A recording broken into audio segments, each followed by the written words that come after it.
Hey guys, this is part 2 with Angelina Love. Last time we left off, we wanted to talk so much more about a lot of different things. So we brought her back on. We're going to complete the whole thing, everything we want to talk about. So how are you doing, Angelina? Good, doing wonderful. It's hard to do like an entire interview in an hour. I can't do an interview in an hour, especially when you get to talking and you get to, then memories come up and you bring up this and you bring up that. It's like you can't do everything in an hour. Yeah, and like I mentioned this a couple weeks ago, I had Shane Helms on, and in like the thing I said, the description, I said he's such a natural storyteller. And when you have somebody like that on, you can't do it in an hour. And that's much like, Oh yeah. well, you're a natural storyteller as well, where you're like, oh, I remember this and this and this, and then other things start coming, and you have so many details. So Yep. it is hard to do in an hour. I totally agree Yep. with. Yep. But one of the big things that we wanted to talk about, because we touched on it, but we really didn't get to talk about much, was your time in ROH, which is still happening, as we said now. And you started April 6, 2019 at the G1 Super Show. You and Velvet appear out of nowhere to come down with Mandy Leon, and you guys kind of interrupted Kelly Klein's celebration. What was up with that?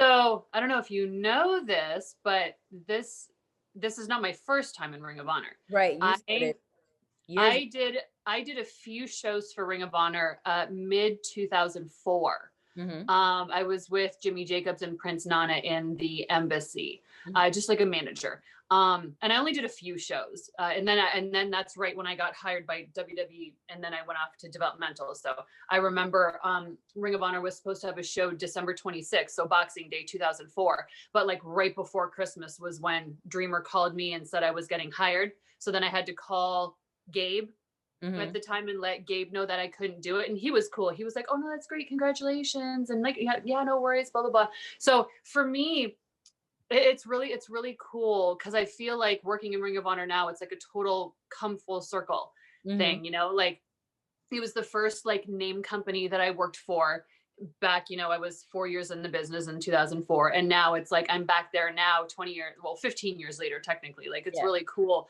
to have gone and like worked there and then done this and this and this and this and this and this all in between. And then I end up back. But it's a good fit. It's a good fit right now. The schedule is great and everybody's really cool too. Like, so many people in wrestling just like know each other, but there was actually a lot of people on the Ring of Honor roster I had never met, because a lot of people just come right up from the dojo onto the roster. So it was cool to actually be able to meet people in the business that I had not known previously. And everybody's really cool. Like I just love the locker room. And what's really cool about Ring of Honor is everybody gives 100% every show. Like it's not like, oh, it's a house show, it's just a house show, or it's just a house show, or it's just there's only this many people here, or whatever, you know what I mean? Like everybody goes balls to the wall every show, and it makes me a fan. And I love, after being 20 years in the business, still getting like that kind of fan feeling, or still getting goosebumps when you see something happening, or still popping for something. That's a really big deal.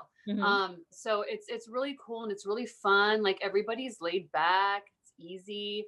And yeah, so we knew probably what did we know? Like 3 weeks before. Okay. I want to say 3 to 4 weeks before we debuted. I was actually up in Toronto visiting my family, and Velvet and Bubba FaceTimed me. And they had kind of, because Bubba was still in Ring of Honor at the time, and they kind of like gave me the information like, hey, this is what's going to happen. You guys are getting contracts and we're going to debut at Supercard. And we were like, oh my God. Like, because Velvet and we always do WrestleCon. So we were already going to be there with Richie doing WrestleCon. Yeah. So we were already going to be in that area. And then we were helping Kip host a like fan interactive kind of sports bar. We were watching like NXT kind of night. It was cool. Yeah. So and then they were doing giveaways and stuff like that. And then yeah, like we did WrestleCon then this Saturday. And then what's cool is like, Bubba, he's been wrestling forever, done big thing. He knows people in higher places. He had cops come, like NYPD come pick us up, me and Velvet. Wow.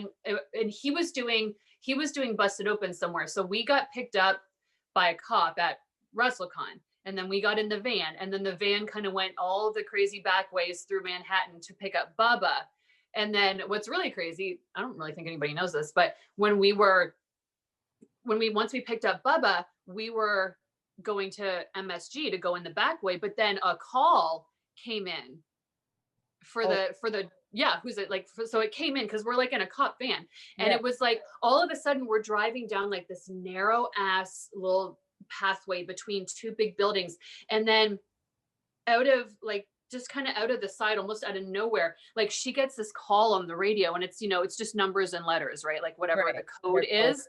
And then all of a sudden, like up beside our van, like 3 to 4 cop cars, NYPD cars just come screeching up beside us, and they park, and she's like, blah, blah, blah, blah, blah, blah, blah. And then she gets, and every cop that was in those cars that screeched up beside us, they get out, guns drawn, and go running past our van. And then she's like, she just tells Bubba, and Bubba's like, yeah, go. And we're just like, what's going on? What's going on? And there was like somebody with a gun or a knife or something that was down the road behind us. Mm-hmm. And somebody had called the cops, obviously.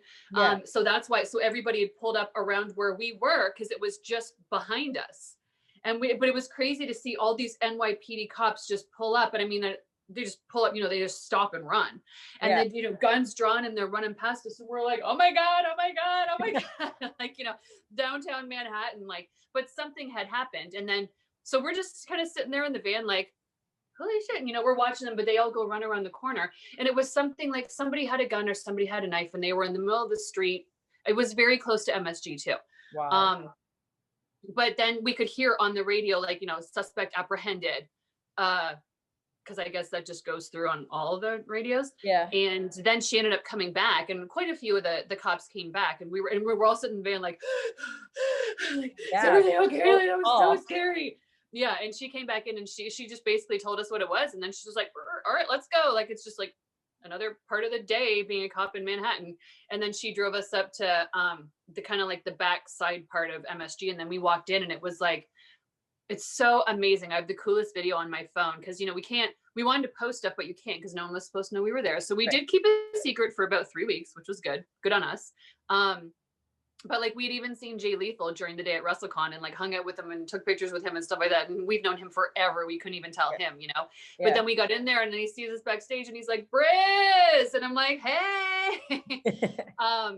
But it was really cool. Like, everybody was very open arms and welcoming. And, you know, what's awesome is a lot of the guys on the roster was like, no, this is great that you guys are here. Like, you know, you're established, you're well known. You have so much that you can, you know, give to the women's division and help the women's division and just bring more as a whole. So it's always cool to have that support. Just like when we were in the knockouts division, you know, having Kurt Angle and Sting and Christian and all the guys supporting us was just like, it's a big deal, you know. So it was the same with Ring of Honor, and it was, you know, it was cool to meet new people and see new, you know, see old friends. And it was cool because just MSG is so big, and it's just such a big arena. It's almost got that echo, you know, that aura. It's like, gosh, the top seats are like so high up, and it's just so big and open. And the way they did it too, I took a video during the day when they were just like setting things up, and, you know, Taven and Lethal, and they were going over the ladder match. And but then backstage, I think it was after we did our debut, it was really cool because the stage was so high up. You had to walk up about 8 or 9 or 10 stairs to get up to the stage. So the backstage part was really down behind it. So I got this video where I think there was 2 Japanese guys having a match, and I just kind of went backstage, and I could pretty much do a 360 and get the big, you know, jumbotron thing that hangs from the middle of the ceiling and stuff like that. And it was just like, you know, you can hear the fans, but it kind of echoes in the arena, because it's just, you know, it was awesome. It was to be able to have the MSG experience. And then, you know, we went and took a picture in the elevator. That's an elevator where that Madison Square Garden thing is that everybody takes a picture in front of. We got that. We got the t-shirt. So we're like, this is awesome. It's a rite of passage for wrestlers. Yeah. It's nice it's a little bucket list thing. You know, it's cool after 20 years to still be able to check something off your bucket list. That's amazing. And I mean, so That was 2019. Obviously, you were there for that entire year, obviously, up until when COVID happened. You became Woman of Honor World Champion for one time while you were there as well, becoming a 7-time world champion. I mean, that's got to be quite another thing on your bucket list, I'm sure, to check off. Like doing it once, twice, 3 times, of course, is amazing. But once you get up to 7, I mean, you're becoming up there with like the Mickey James and the Trishas, who are just icons. And I did it without WWE. Right, exactly. Which is cool. But yeah, it's really awesome because I've always put my heart and soul into my work and into my craft. And when you're recognized for that, you know, that's a big deal. When people put that trust in you to be the name and the person to put this championship on, to lead this division, that's really cool. And like I said, just those bucket list things, and just been from doing this for so long, it's really makes me proud of myself that, you know, 19 at that time, 19 years, but you know, now 20 years into the business, that people are still like, yep, this is our girl, this is our woman, this is our champ, this is the one that we want to have doing this and that. That means a lot, you know what I mean, to have that still after 20 years. And well, I mean, I think it's very much deserved. I mean, look at the things that you've done previously in your careers. We've already talked about, you know, being with the beautiful people, but even on your own, you've done big things. So for you to become a 7-time world champion, to me is, I mean, it's only seems like it's the right path for any company that has you aboard. Thank you. And 2021 will be 8 times. Yes, that's what I was going to bring up, because they did retire the Women of Honor Championship, but now they're bringing the Well, I don't really know ROH. if it was necessarily retired, but yeah. Well, that's what it says on the internet. They said they changed the name of the title, and the new inaugural Ring of Honor Women's World Champion will be determined. Yeah, so there's no Women of Honor division anymore. It's the Ring of Honor Women's division, which is awesome. So the new championship will be the Ring of Honor Women's Championship. Yeah. So we were supposed to have that tournament this year, but you know, didn't happen, obviously. So I feel like they're going to try to get that happening somehow in 2021. However we get that going, you know, we do need some more women. Yeah. And we do need to get the championship going. So I think that'll happen next year. I'm pretty sure that'll happen next year. Well, I mean, or this year, depending on when you drop this podcast.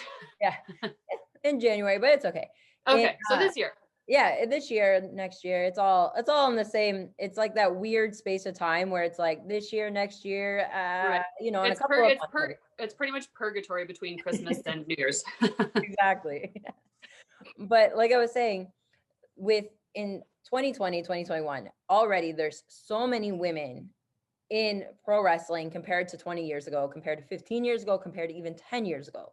Now, I feel like women's wrestling has really taken on in the independent scene, especially, but even in some of the bigger companies, it's more like women are more determined and more willing to get in there and do whatever it takes to become a pro wrestler. Whereas maybe in the past, many people didn't do that.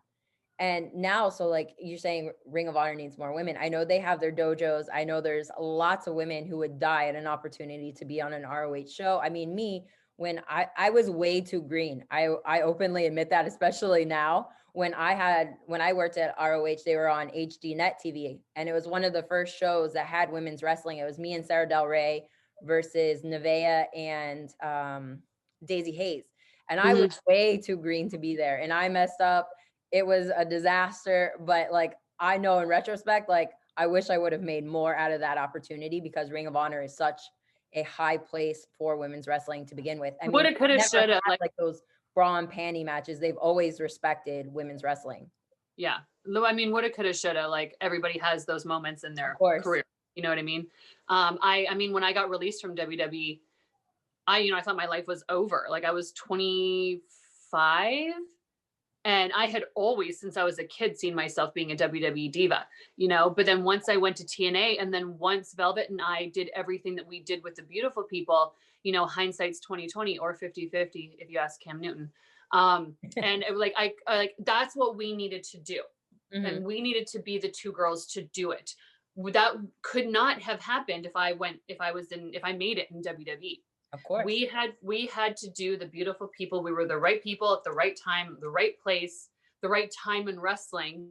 That was our thing. And that has been how we've made that household name for ourselves because we were on Spike TV. You know, Spike TV, everybody was watching Spike TV. It was like Impact was on and then The Ultimate Fighter, you know, was on after, kind of a thing. Like we were rocking and rolling at that time. So, you know, like the woulda, coulda, shoulda things. Like, you know, I always wanted to have my WrestleMania moment, and I probably won't. And like, I've pretty much come to terms with that, you know what I mean? Because when I got released from WWE, I had no idea like the path that was coming for me at TNA. But now that like I'm done with that too, looking back at it, it's like, oh, like that's what we were supposed, that was our big thing. We didn't need WWE to be able to become a known name. Right. Which is nice to have. Nothing against WWE, but you know what I mean? A lot of people think you have to be there, and it's like, you don't. Well, now, especially now, there's so many companies out there on TV that you can do your own thing. Like you said, you had Impact, you were or TNA, you were there at the right time, and everything worked out perfectly for you. But for other people, it may be a different company. It may be AEW, maybe Ring of Honor. You know, some people may not reach that WWE dream, and even if they don't, that doesn't mean that they haven't done the best of their abilities. Wherever. Yeah, it doesn't mean they're a failure. It doesn't mean that they're a failure. They haven't, like, if you wanted to be a professional wrestler and you have one match, technically you've reached that dream. Yeah. If you wanted to be a wrestler, you wanted to get in the ring and you wanted to have a match and you do it one time, you did it. So anything past that is like bonus, you know? Oh, I definitely agree. And so you are, obviously we know Velvet Sky has retired. Obviously she has her own things going on, but you and Mandy Leon are still in the Allure, Ring of Honor. What do we have to look forward to in 2021 when Ring of Honor brings you guys back in? Well, we are filming. So they have been filming. They've been doing a lot of stuff with the guys. They brought the Pure title back. They've been filming just kind of in chunks as they can, just once a month with a ton of precautions. So we're filming in January. And then I'll be going in for that. So we'll be doing that. So, you know, we need to do new videos. We need to do new pictures. You know, we need to do all the things because it's been, but come that time, it'll have been 11 months. Like the last show that we did, or at least that I did, was February 29th in St. Louis. So by the time we go back, it'll be mid-January. So technically 11 months. And Ring of Honor, you know, I have nothing but good things to say. Like they took care of everybody during the whole COVID thing. Like we all got paid. We all got paid. We were all very well taken care of. So we're all very blessed and thankful for that. So going forward, I do see them trying to get the women's tournament done. And then, you know, like it's not just a catchphrase to say it's the best wrestling on the planet. Like it really is. And you can't find, you just can't find people who work harder.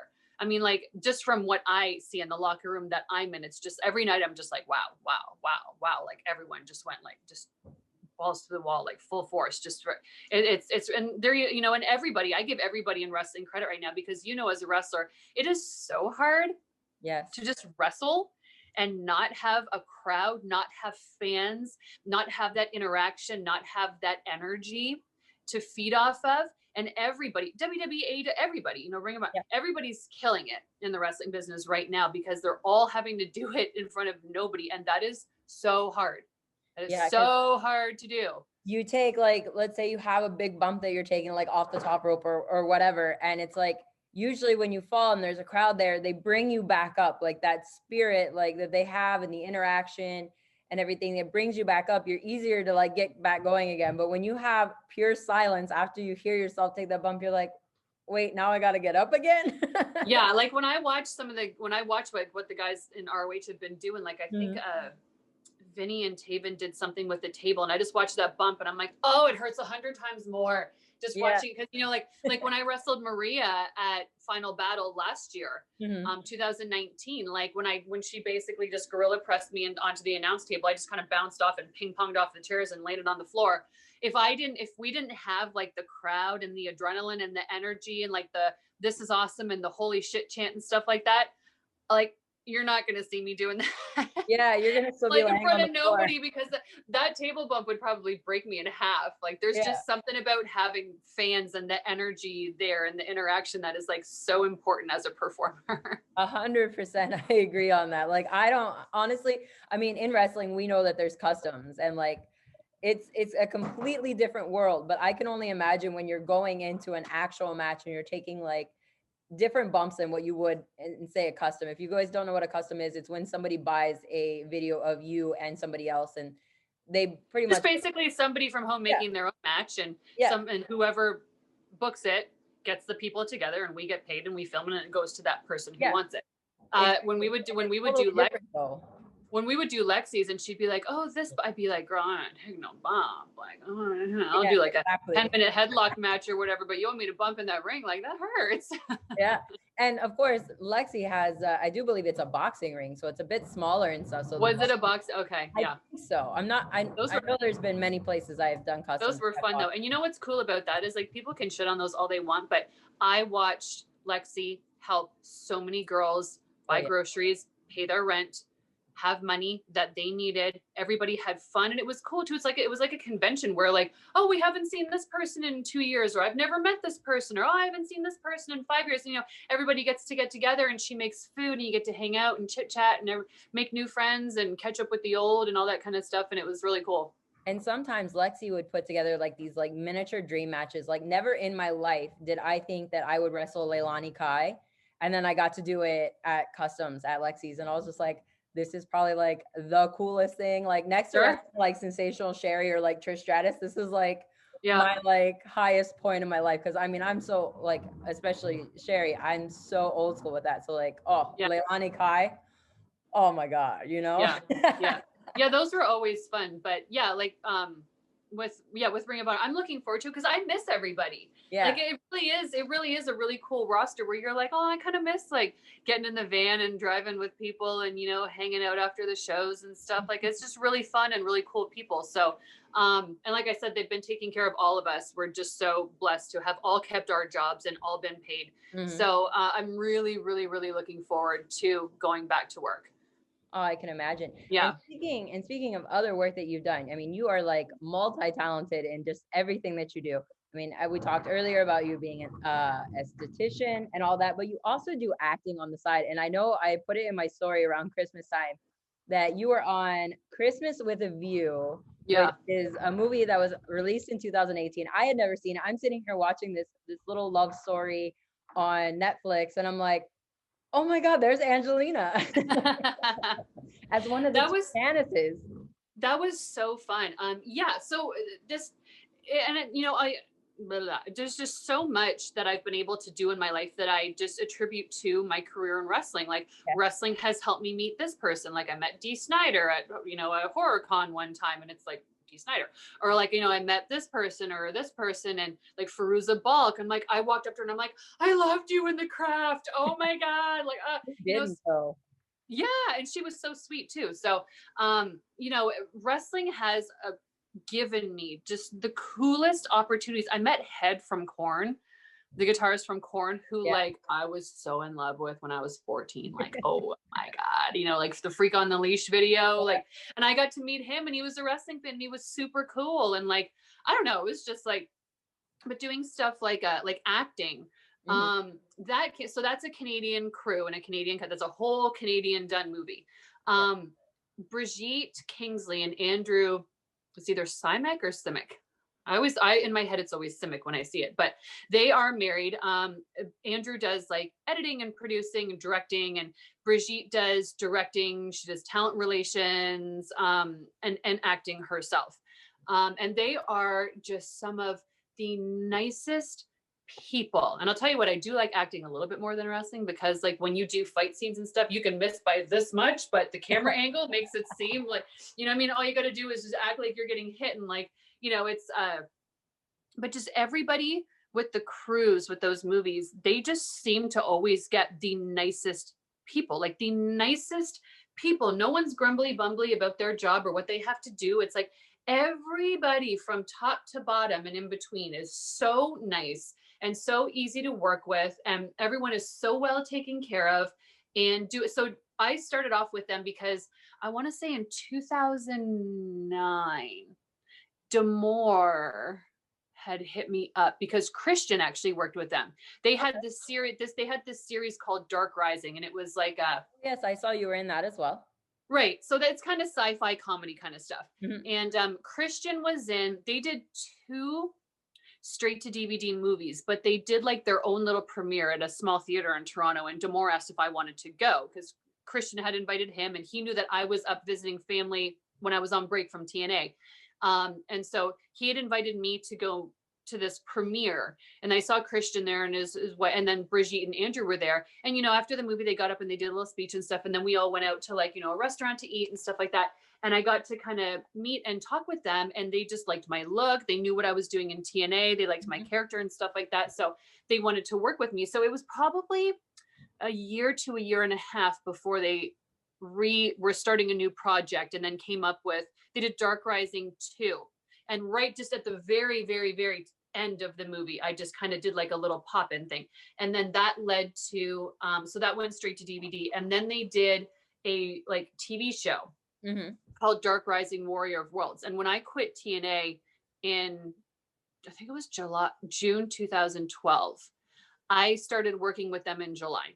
And so I was going back and forth to Canada to film, and I'd be up there for like 2 weeks. Like we would be like 4 hours north of Toronto, like north, because it's just like cheaper to film up there, right? Yeah. And we were just, and I was working with Colin Mockery, who's like a huge comedian. He was on Whose Line Is It Anyway? Okay. He is a huge Canadian comedian. I was working with him every day. So another cool thing, like, oh my God, now I'm acting with Colin Mockery, who I used to watch on Whose Line Is It Anyway? And he's super cool. And so Brigitte and Andrew and I just became very, very close. Cause like I said, they're just such nice, sweet people. And it's like every single actor they pick, and every camera person, and every, you know, microphone holder, and all the, just everybody is just so nice. And it's just such a fun experience. And then her and I were doing fight scenes, and we had like a professional like fight coordinator like helping us put our scenes together. She would hop in a wrestling ring, and I teach her how to bump and all that kind of stuff. Like she hopped in with Fuego and stuff like that just to learn. Yeah. So it was really cool. So we did that, and that became like a few part series. But that was only available to watch in Canada on the Super Channel at the time. And then Brigitte just called me up. We filmed it December 2017, and then it was produced and everything all of the following, and then it was released on Netflix November 1st, or whenever like the Christmas season starts with the movies. It was released on Netflix, and I got to work with Patrick Duffy, who was the dad on Step by Step. And I used to watch Step by Step. That was on my Friday night lineup, you know, Boy Meets World, Step by Step, Home Improvement. So once again, just something cool.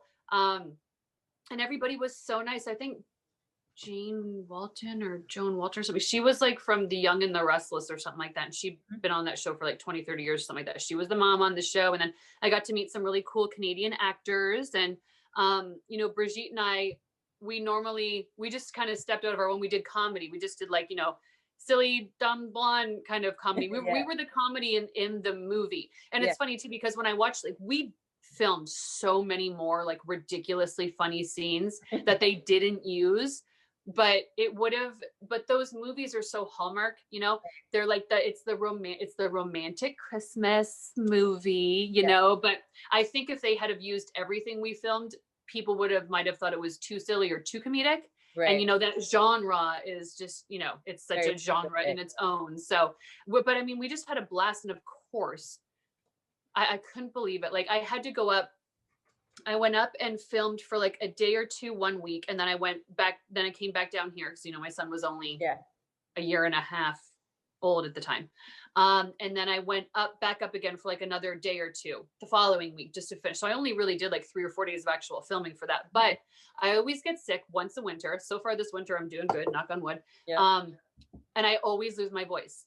And there's 52 weeks in the year. And that week, literally 2 days before I flew up to Canada to go film, like sick, no voice at all, like at all. I couldn't even get out a squeak. And in my head, I'm like, there's 365 days in the year. And this couldn't have happened in February or July or last week. Like, so I went there, and I remember like, they were just like, we'll try to work around it. Like, we'll figure it out. And what was really cool was one of the ladies, I don't know if she was like a producer, so she was doing something behind the scenes, but she had done a lot of stuff with rock bands. And so she knew what to get for singers who would like lose their voice or have a throat problem. And she sent a runner to like somewhere like a Shoppers Drug Mart or something. I don't know where it was. And they got this like ancient Chinese molasses elixir thing for your and it was like thick, like you could it would barely even fall off a spoon if you like scooped it up and held it upside down. Like it was so thick and it was god awful. But like, cause I had no voice. Like when I went into where Brigitte was doing makeup and we were doing wardrobe, she was like I couldn't, I was like I could barely even whisper. And they were like, well, let's get you some tea. Let's get you all these things for your throat. And I was like eating halls. And so the first part that we filmed was where we saw Shane at the desk and we both kind of like popped our head around the corner. And then when he walked off, we kind of fought. So we weren't really making any noises, but little squeaks and squeals. And Brigitte did most of that. So that was like the first scene that we kind of got out of the way. And then I took like a half a spoon or a spoonful of that stuff. And I was like, it was so gross. And once we got to the scene where we were sitting at the restaurant, you know, asking the actress to go get us this, I probably had about 40 to 50% of my voice back at that point. So that scene, you can hear my voice. It sounds terrible, but you might just think I kind of just have a naturally raspy voice, but I wish I could have had like this voice, like right now. But that stuff literally helped me get enough voice back to do that scene where we were, you know, in the restaurant waiting for the chef to come see us. So you can hear my voice is like garbage during that scene, but that was like me using like every force in my body to like, you know, get some volume out. And then by the time I went back the following week to film the rest of the stuff that we filmed, like I probably had about 80%. Like I still had a little raspiness, but I had a ton more of my natural voice back. So, but I was just like, really? 52 weeks in the year had to be this week, huh? Like, really? Wow. But that is fun. So, yeah. And I just kind of pimp it out every year. Like, you know, we went crazy with pimping it out Christmas season 2018. Last year, I pimped it out. Every year I kind of have to pimp it out because I want people to see it. Because not just because I'm in it, but it's actually like really cute. It's not like one of those like uber cheesy Christmas movies where like, you know, the girl kisses a frog and it turns into her Christmas prince or, you know, something like that. Like it's actually cute. It's actually funny. I don't think it's I really enjoyed it too.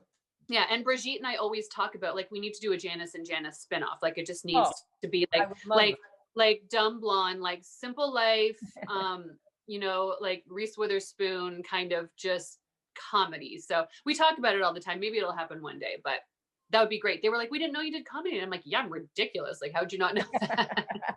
But they were happy to see that because normally I would do the heel. Yeah. And I would be like the evil one and we would do fight scenes. So this was nice. We were both just kind of like light and comical and, you know, airhead kind of thing. And it was really funny. So. Well, yeah, because everybody from wrestling knows you as being, you know, the badass with Ring of Honor, the beautiful people. You were like the mean girls. So everybody expects you to be like this, like heel or just like this devastating person to be around. And you are like in real life and in this movie, just as like bubbly, like character that's, you know, friends with everybody, basically. Yeah. Yeah. And what's really cool, one thing I'll never forget was it was September 2008.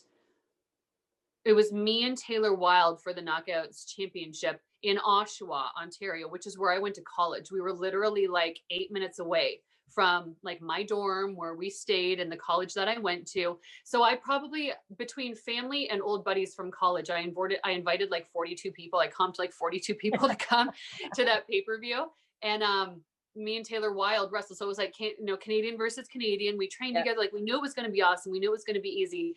But me and Kevin Nash, they had us go up to Toronto about, it was either 3 or 5 days early just to do big media tours. We did like the Fight TV when it was just a radio network. Yeah. We did that. We did like all these things. And Kevin Nash got my mom drunk, which is like one of my favorite stories because my mom does not drink, but it's like Kevin Nash is like a wine connoisseur. Like anybody who knows them knows that. Yeah. So we went out. I think he might have had whoever was with us. I think it was Ross, might have had the company credit card. I can't remember, but I had my parents come down because when I can, I like to give my family a little bit of a different experience of the cool things that I get to do from just their everyday daily life, you know? Yeah. So like I had my parents come stay with me at my hotel in, you know, Toronto, And like, obviously they couldn't come with me for media, but they could just hang out and do whatever they wanted in Toronto during the day. And then when we were done, Ross would take me and Nash out to dinner, and I had my parents meet us there. And, Kevin Nash, it's super shredder. It's freaking Diesel. It's Kevin Nash. You know what I mean? So my dad is just like the most personable, happy-go-lucky, positive, always smiling, can't get him mad kind of person. He's just like him and hoeing and laughing and smiling and, cheersing with Nash. And my mom's just like, oh my God. And, my mom can literally have like one glass of wine and be 3 sheets to the wind, just like, and, she's not going to not drink. Right. And Kevin Nash is like, oh yeah, whatever. Kevin Nash has a way with his voice where he just says it and you're like, okay. Like he like mesmerizes people. So my mom had like, my parents were drinking with him and I'm watching and I'm like, this is awesome. Like, this is so good. And my mom always kind of talks about it and she kind of blushes and chuckles like, because he got me drunk. And I was like, Mom, you had 1 glass of red wine.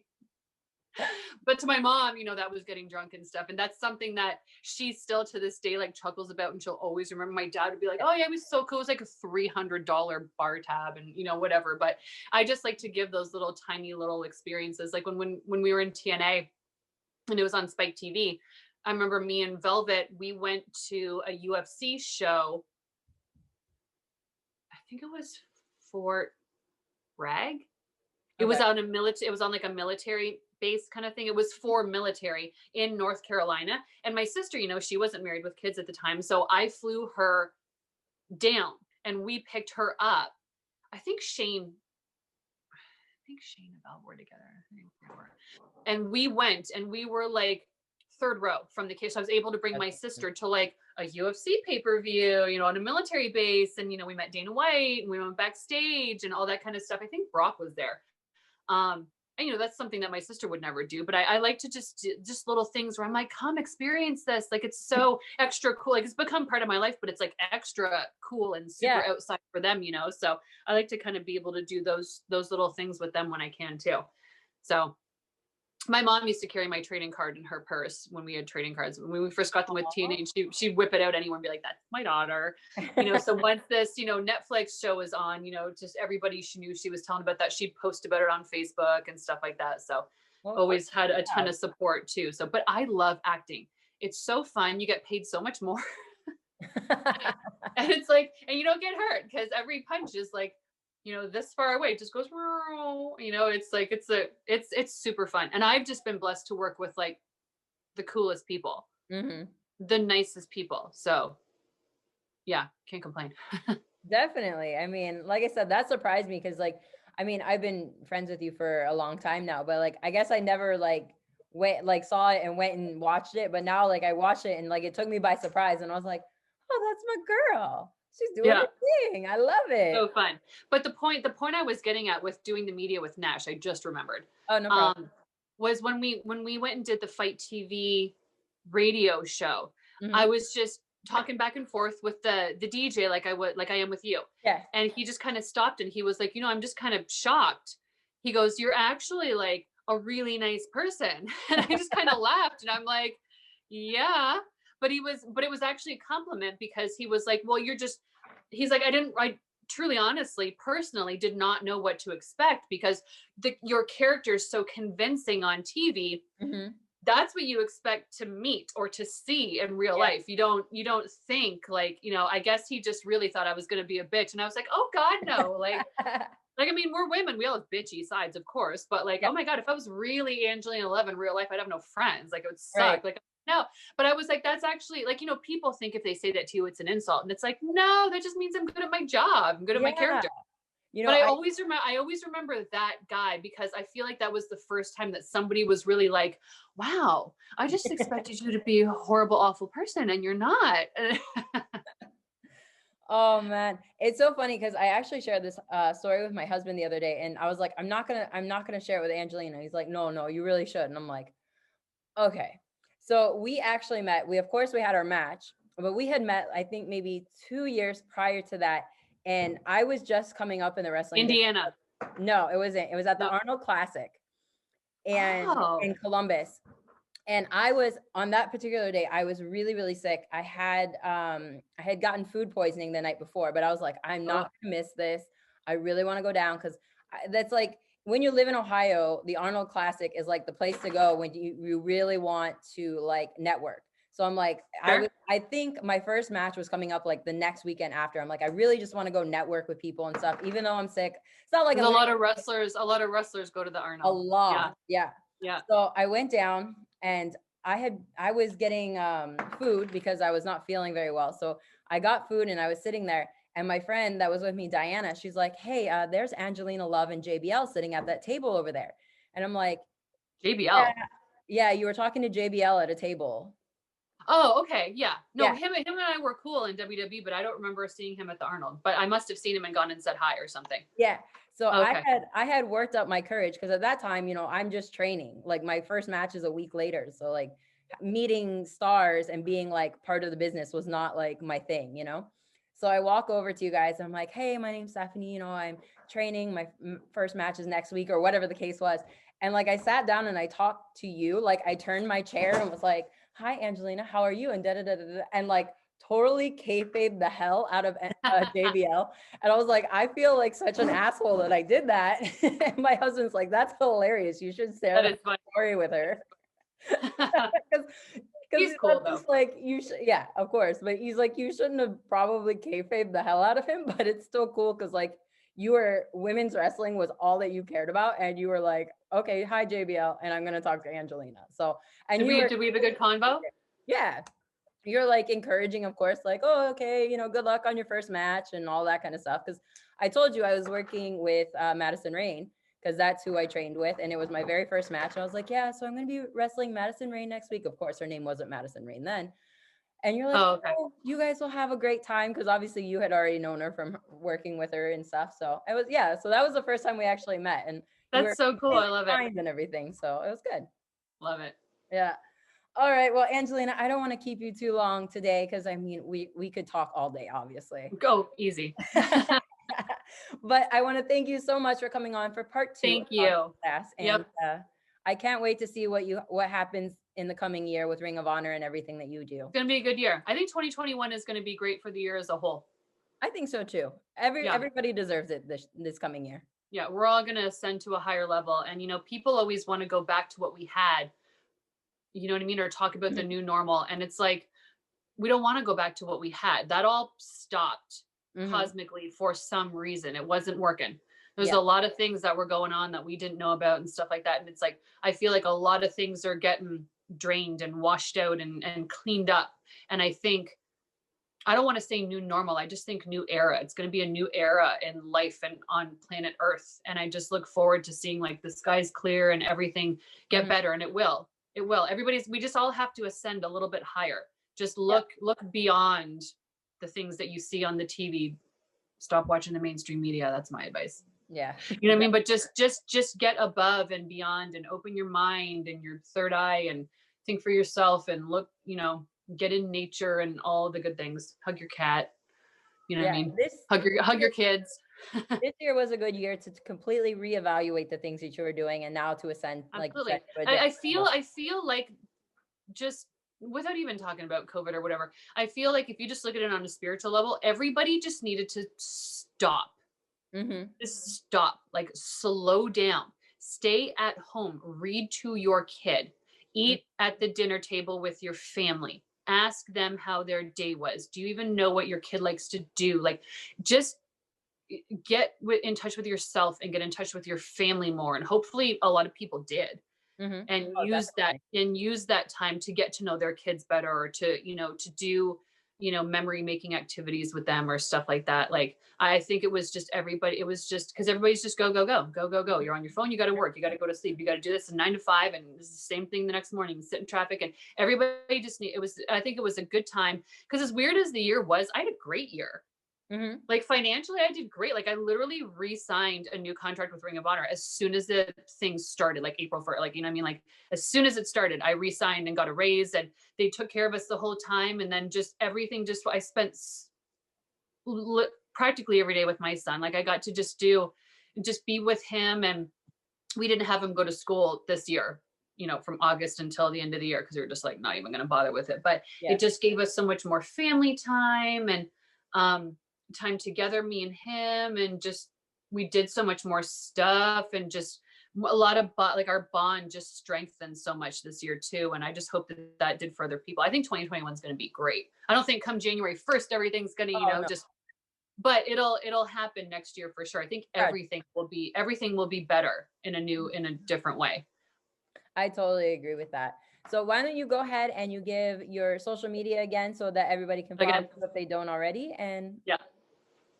So Facebook is private, and sorry, people. And actually my Instagram is private. I just made it private. But you can send me a request and I can confirm you. It's A-Love, the number 4, life 222. And then my Twitter is @actual A-Love. all right, So, beautiful. pretty easy. Yep. And then check out, I think I was saying the Honor Club app. Yep. Check out the Honor Club app. It's awesome. You can see everything we do. Everything's archived on there. It's like $9.99 a month, like anything else. So it's not expensive. Yeah. And then rohwrestling.com. All right. For all your Ring of Honor needs. All right, guys, don't forget to go check those out. And until next time, bye, guys. Yep. Bye. Awesome.